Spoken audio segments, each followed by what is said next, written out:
So we're hurtling into the weekend now.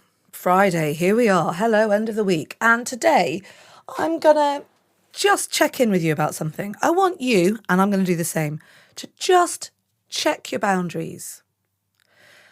Boundaries are the thing that hold our soul together. They are an extension of, the values that we have. The thing about boundaries is often I think we move through the world and we don't realise that we haven't set a boundary, or that a boundary needed to be set, or that we needed it to be set.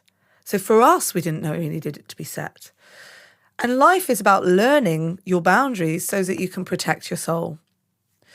So boundaries might sound like I turn my phone off after 9 p.m. so that I can get a good rest. If it's urgent, you can call me before then, or I'll speak to you in the morning. A boundary might sound like, it's important to me that we don't raise our voices when we disagree. I can have the conversation, but I'm going to step away if it gets heated. That's an emotional boundary, right? Or a boundary might sound like, I only share my Instagram with my close friends because I don't want other people seeing what I'm up to. It's about protecting your space and the things that you need, right? The thing about boundaries is, it's hard to keep them solid. And sometimes it's hard to know if you've even got them at all. So today is about you checking your boundaries. If you are feeling uncomfortable today, or if you're ending the week thinking, oh, no, have a look at where your boundaries have slipped. Mine, I'm going to tell you some truths, mine have slipped around my time management. And what I mean by that is, I've got a couple of deadlines coming up. We've taken on a lot of work in my business at the moment. And I am finishing with you, I think the second or third week where I'm like, oh, I'm glad that week's over. I don't want to feel like that about my work. I don't feel like I've seen my family. I don't feel like I've tidied my bedroom, for goodness sake. The self-care level is down. And then I'm catching myself because next week is busy as it was this week.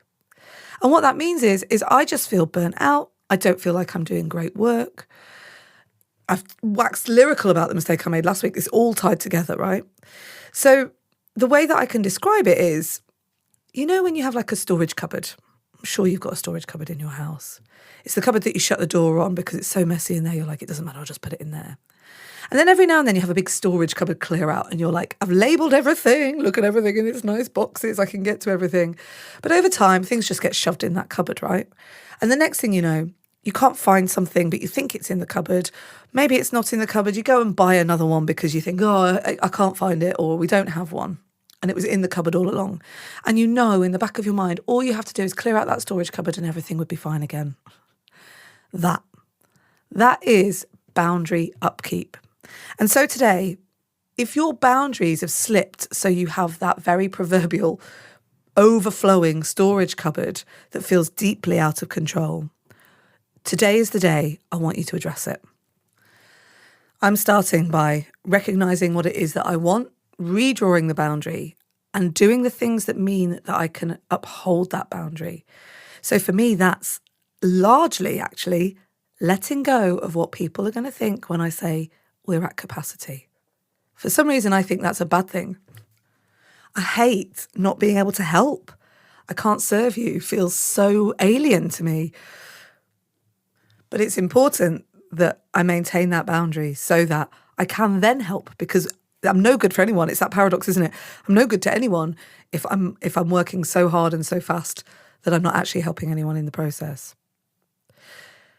And then the other thing I have to do to maintain that boundary is ask for help, draw on the skill base and the network and the friends that I have around me that mean that I can then free myself up to do even better things for them, giving them work, getting them work.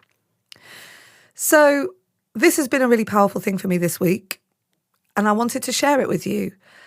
Check your boundaries and then restate them, reinstate them, and work out the things that you need to do to make sure that you keep hold of them. I'll be back tomorrow with another episode of Everyday Positivity for you. We've got the procrastination journal journey incoming. This is going to be a journal journey process that's going to free you from your procrastination. But, you can put it off if you want. Insert loads of procrastination jokes. I'll be telling you about that in the days to come. In the meantime, have a great day. And remember, you have 100% got this.